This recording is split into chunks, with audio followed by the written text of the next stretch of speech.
Building muscle for skinny men who have a busy lifestyle, part two. Everything starts with what you do today, and I would recommend to start tracking what you do. Only in the beginning, like if you have a skinny physique, right, you may have some fat on you. The majority of us may be skinny fat. Relatively, we have no mass, we have no fat really on us, so it's going to be relatively hard for us to have a faster, or rather a slower enough metabolism so we can actually put on decent size or grow our frame, grow muscle, better back, whatever the case may be. So start by tracking how much food you eat in a day. You may think you're actually eating enough daily, although you may be shocked by how little you or how far away you are from your actual goal to actually start building muscle. What you currently are eating may or may not be the maintenance level just to maintain your current body weight, right?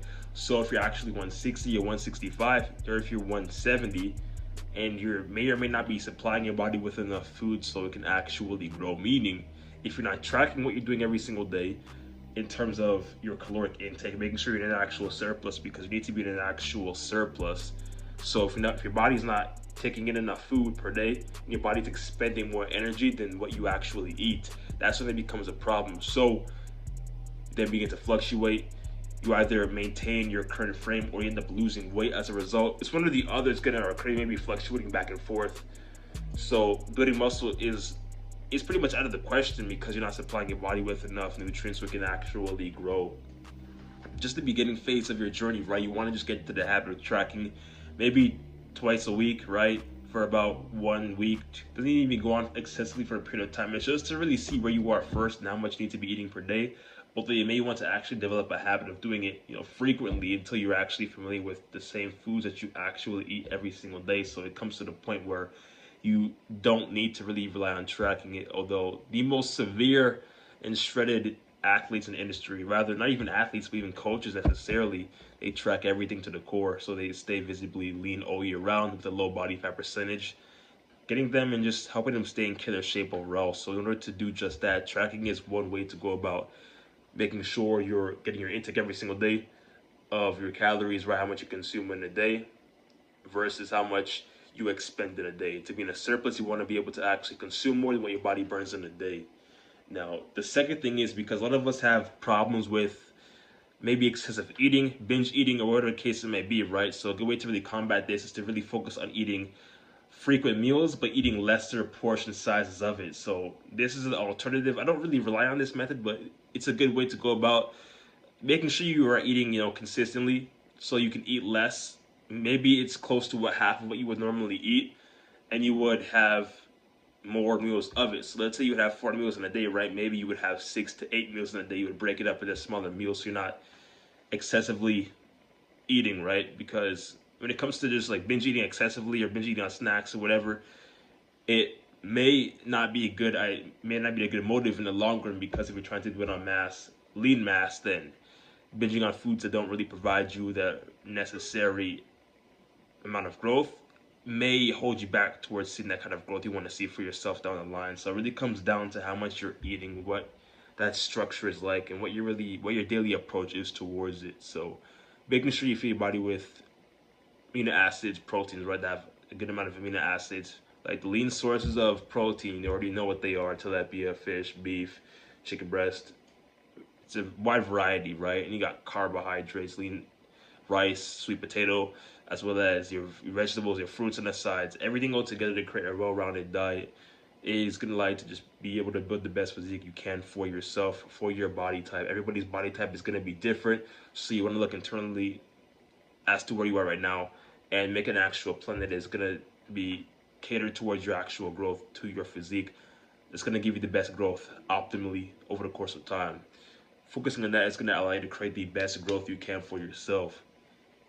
Now, the next thing when it comes to actually building a physique, and the majority of us have a busy life, is simply just focusing more on what we do best, right? And what we do best is the approach that we have developed over the course of our time, right?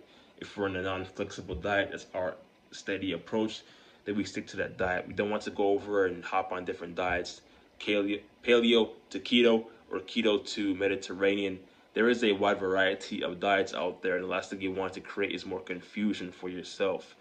if there's one thing that you've been doing for the majority of your life, it's most likely a non-flexible dieting. There are pros, there are cons of it, as being able to have a diet that is highly controlled, highly rigid towards your physique, towards your goals, allows you to really just develop the right maintenance, the right level of adherence towards maintaining a diet. Although seeing as a diet like that in of itself is very flexible, you can eat whatever you want.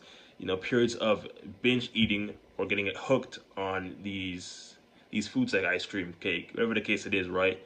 And having these 1 to 2 hour binge session eating marks can also be a con of it because it's a flexible diet, meaning you can eat whatever it is that you want, although not having no control of yourself as you're eating throughout your day-to-day basis, having no structure behind days that you can and cannot eat it is going to allow you to actually go out of control, gain more weight, creating more health complications for yourself down the line. And the last thing you want is health complications, feeling more sluggish, feeling bloated, not being able to actually meet the demands of relationships.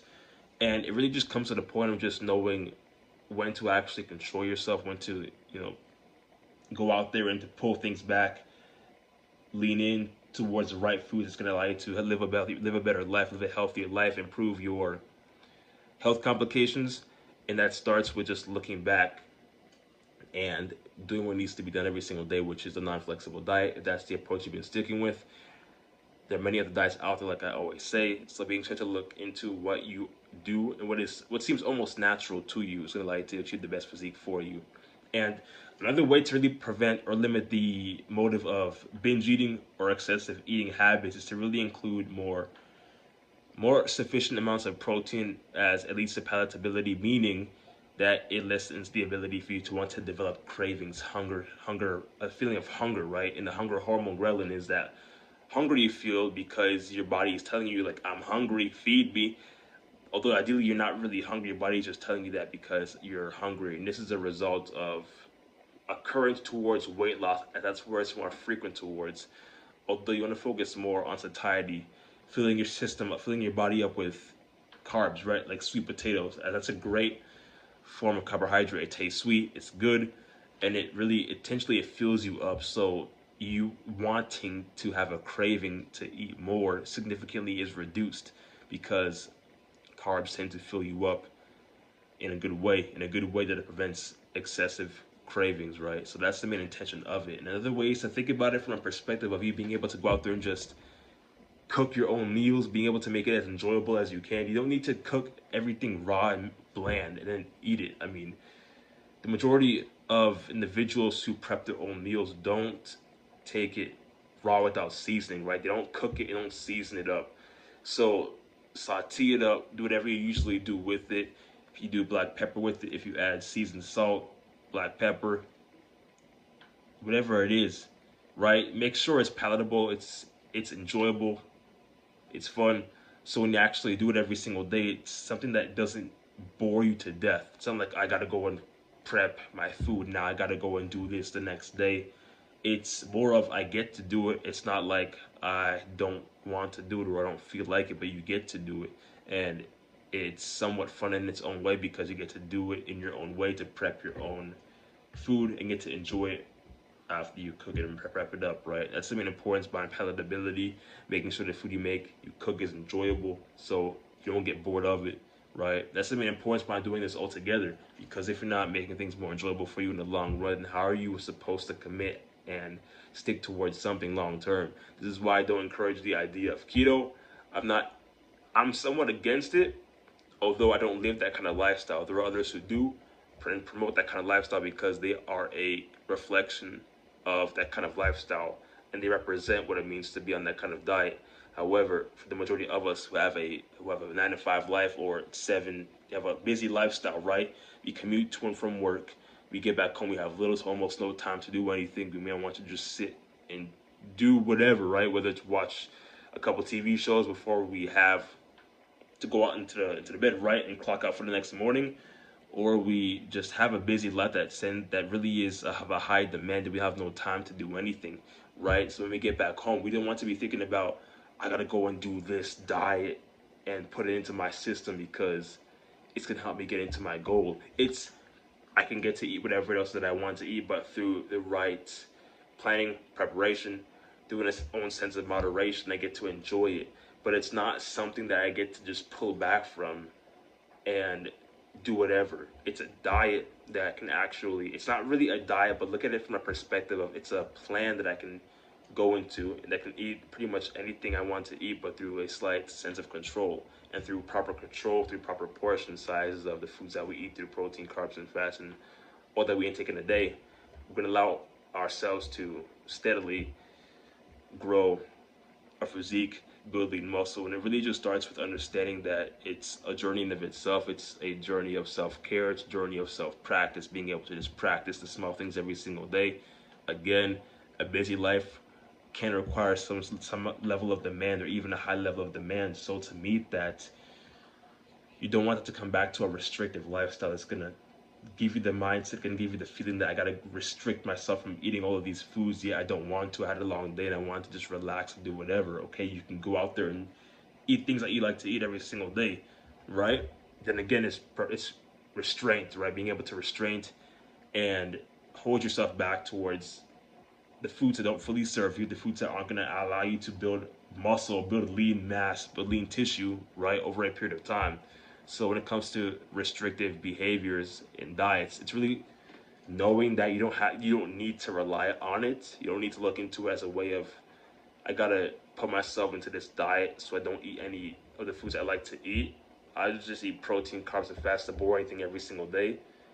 If you get to do whatever it is that you want to do, whatever it is that you want to eat, but it's through the right control and portion and moderation, that is what gets you the goal of building muscle, right? And you want to do that by making sure you supply your body with the right foods to be in a calorie surplus, building lean muscle, expending less energy than what your body burns in a day, than what you eat in a day, right? You expend less energy than what you eat in a day, getting in a calorie surplus. And it's doing just that, and over a course of time consistently. It's what will allow you to gain weight, build mass. Then once you actually build enough mass, you can then go back to a cut and review what your current physique then looks like. That's exactly how it looks like to develop a lifestyle, practice the right habits towards a healthy life, towards a non-restrictive kind of lifestyle that gives you the results you want to see towards building lean muscle and becoming the best you, building the unmatched level of confidence, building a high level of self-esteem, building strong character, a strong foundation for your body. And that's what it leads to primarily. That's part 2 on the way. Let's get to it, man. Let's go.